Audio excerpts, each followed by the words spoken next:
classe avant les examens, levez la main maintenant ceux qui sont venteux. La note, le nombre de personnes qui lèvent la main. Levez la main ceux qui sont glacés, qui sont inquiets par rapport à l'examen. Vraiment, là, on s'associe avec les groupes. Là, entre eux, ils se regardent et ça fait... Oui, ils ont le droit. Ils ont le droit. Ils ont le droit de vivre l'émotion, puis ils n'ont pas besoin d'être juste dans le soleil pour vivre quelque chose.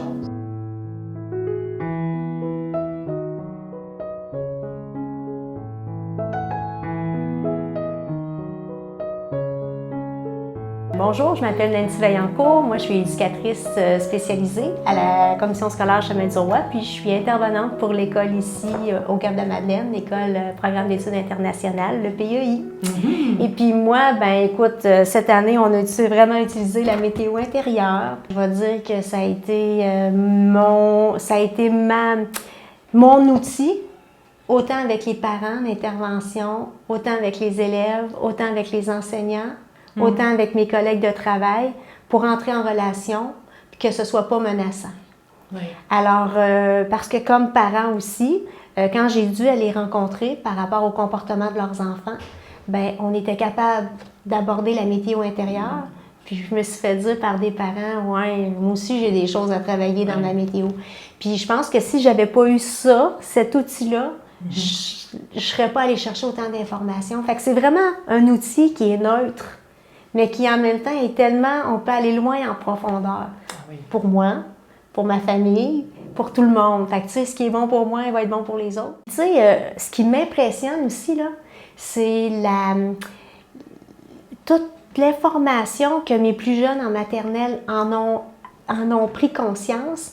Écoute, présentement, on est à la fin de l'année, là, puis mes élèves, je leur ai demandé, l'ami du jour, est-ce que tu voudrais faire le tour des autres amis pour demander la météo intérieure? Et ils le font. Salut toi, c'est quoi ta météo intérieure? Fait que vraiment, l'empathie, là, c'est magnifique comme projet. Prendre soin des autres, puis être à l'écoute des autres, puis de voir que tout le monde est dans l'instabilité météorologique, en fait. Il n'y a pas juste question de moi qui vis des météos, toi aussi, en fait. Toutes les personnes de la classe sont touchées. Oui, puis je te dirais aussi que quand un enfant est dans une météo inconfortable, il va plus maintenant le dénoncer à l'enseignant. « Hey, as-tu vu tel élève? Il se sent pas très bien. Je pense qu'il aurait besoin de toi.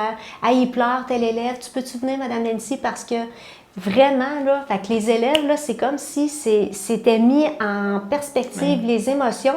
Et en étant mis en perspective, ben, les élèves, eux autres, ça les amène aussi à réfléchir et à prendre conscience.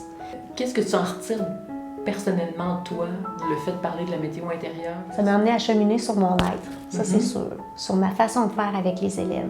À me calmer aussi, ça c'est sûr. Ça m'a permis aussi de me laisser aller plus dans mes animations, de ne pas être exigeante envers moi, envers mes élèves, ça c'est sûr.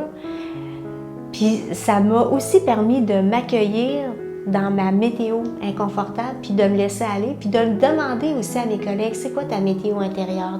Entre nous, de se le dire, puis aussi de le ramener aux enfants, puis que les enfants aussi soient à l'écoute de nos météos intérieures. Fait que ça, c'est l'être prend plus son importance que le savoir-faire.